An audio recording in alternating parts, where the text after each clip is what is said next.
Powered by the Montana Television Network. This is the Noon News from Montana's news leader. A very good Thursday afternoon. Thanks so much for joining us here on the Noon News. I'm Samantha Sullivan. The Trump administration announcing $16 billion in aid to help farmers hurt by the U.S.-China trade war. That announcement coming from Ag Secretary Sonny Perdue this morning.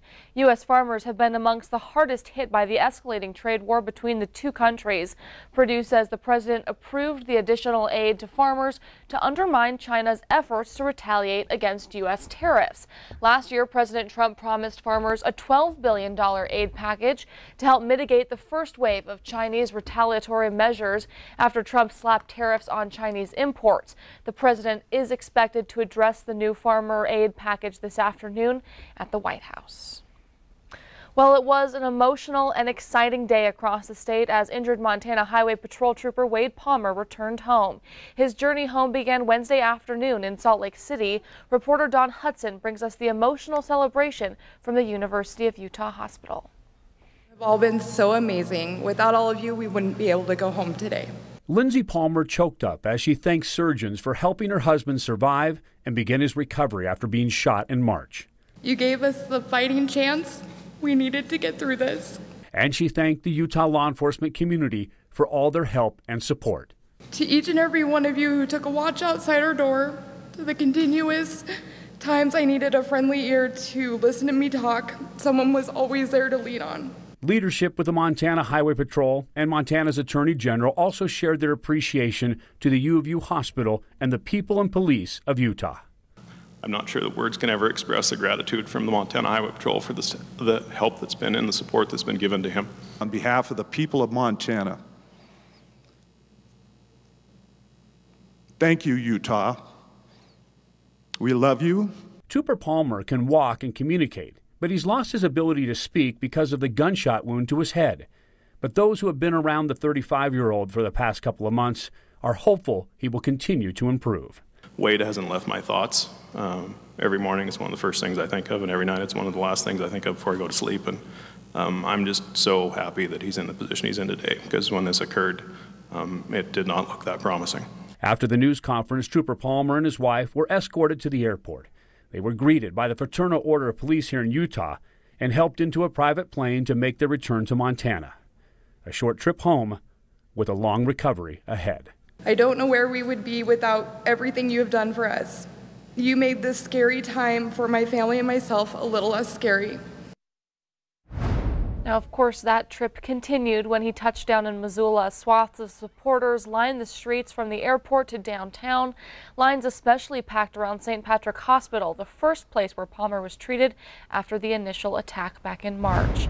And the community of Stevensville showed its support for their hometown hero. Many of the people lining the streets there have personal connections with the Palmer family. The crowd cheered as the procession passed, the community letting the Palmers know they're not alone. Well, new information this afternoon as one of Missoula's long-standing nonprofit organizations will close its doors at the end of the month. Big Brothers Big Sisters of Missoula has served thousands of children in the area for the last 49 years, but earlier today the board of directors announced that those years of service, they will be closing their doors on May 31st. The organization has been struggling after major cuts in funding from state, federal, and private grants. In all, the board says their grants were cut by $120,000. Well, now we'll turn things over to Rob in the Weather Center. Rob, who's in for Ed today, and we're getting to talk about a little bit of sunshine today. You know, after days and days of rain and cold, and we're all sick to death of it, even though we appreciate the fact that there's moisture out there for us. We got sunshine all the way across the state. Let me show you right now the satellite radar composite. Not much happening in this past hour or so. There are some showers and some flurries in central Montana. And the big picture story, we still have those winds coming in out of the east, generally speaking, across the region. That's going to keep temperatures cooler than maybe they normally would be this time of year, and you can see another little batch of precipitation that'll circulate on through especially eastern Montana by Friday evening. So what does the complete statewide weather picture look like as we head toward Memorial Day weekend? Well, I have some details for you in just a little bit. Samantha? All right, thanks, Rob. The cost of parking in downtown Great Falls is going up as city commissioners vote to raise parking rates in the Electric City. Parking officials say current rates just aren't providing enough funding for maintenance and security. Right now, the cost to park is just 50 cents. The increase will double it to $1. Businesses hope the price hike won't stop shoppers from coming downtown. That new cost to park will take effect on July 1st. The Environmental Protection Agency promises to help get funding to a group that wants to restore a portion of Silverbow Creek. In a meeting with Restore Our Creek earlier this week, the EPA said it would seek $50,000 from Atlantic Richfield. The money would hire an engineer to design a mile-long portion of the creek that would run through Butte. We're optimistic, we're hopeful, we continue to work with them. We hope they'll come up with some resources so we can get a conceptual design done and the people of Butte could be assured that a creek could run through there. The group, Restore Our Creek, continues to press the issue as the Superfund cleanup plan doesn't include restoring that section of Silverbow Creek. Well, now we go to Helena, where a pair of hotel worker union representatives from California made an unusual appearance Wednesday before the State Board of Investments. They came to talk about sexual harassment claims against a company the state invests in.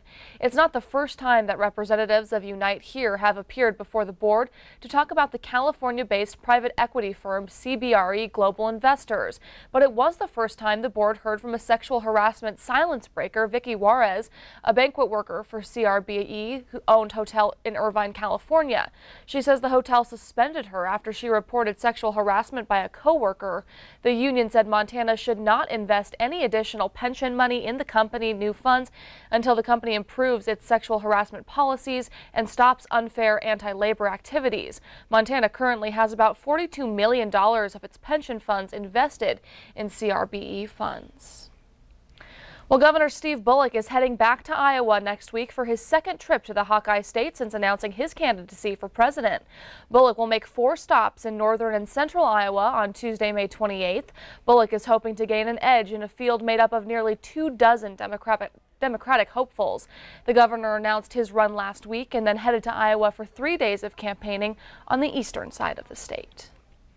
Well, coming up here on the Noon News, a U.S. citizen arrested after joining the Taliban out on early release this morning. We'll have that story when we come back. But first, plenty of people getting packed up ahead of a long weekend. How will the weather fare for Memorial Day?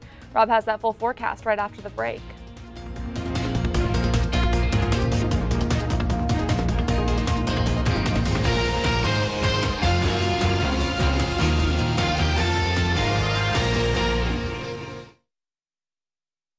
Watching MTN News with Samantha Sullivan, Storm Tracker weather with Ed McIntosh, and Farm and Ranch News from the Montana Ag Network. This is the Noon News on Q2, Montana's news leader.